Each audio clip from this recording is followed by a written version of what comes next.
तो आप सभी को मेरा नमस्कार। आज की इस वीडियो की शुरुआत मैं एक प्रश्न के साथ करना चाहूँगा। प्रश्न यह है कि हमें किन चीज़ों की आवश्यकता है एक कुशल जीवन जीने के लिए। तो मॉडर्न थिंकिंग के अनुसार लोग ऐसा कहते हैं कि उन्हें 3 चीज़ें चाहिए, एक पैसा, दूसरा फिटनेस और तीसरा एजुकेशन। तो मेरा एक प्रश्न और है कि क्या इन सब चीज़ों के बाद हम एक कुशल नागरिक और एक कुशल इंसान बन सकते हैं? तो उसका उत्तर मैं स्वयं इस श्लोक के माध्यम से देना चाहूँगा। विद्या विवादाय धनम मदाय शक्ति परिश्रम पर पीडनाय खलस साधो विपरीत में तत् ज्ञानाय दानाय च दक्षिणाय।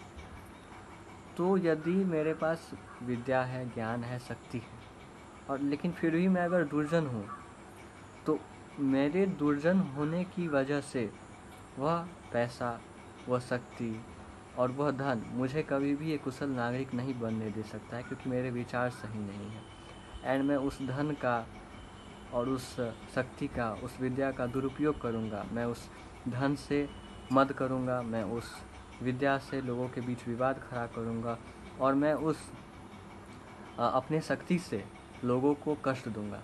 लेकिन अगर मैं एक साधु हूँ, यानी मैं एक सज्जन हूँ, तो मैं उस धन को दान देने के लिए, मैं उस विद्या को सद्विचार फैलाने के लिए और मैं उस शक्ति को किसी की रक्षा करने के लिए इस्तेमाल करूँगा। तो मेरे पास ये सारी चीज़ें हैं, ये अच्छी बात है, लेकिन अगर मेरे विचार सही नहीं हैं तो इन सब के रहने के बावजूद भी मैं एक कुशल इंसान, मैं एक कुशल नागरिक नहीं कहलाऊँगा। तो इसके लिए यह भी मैटर करता है कि हमारे विचार कैसे हैं, हमारे सोच कैसे हैं।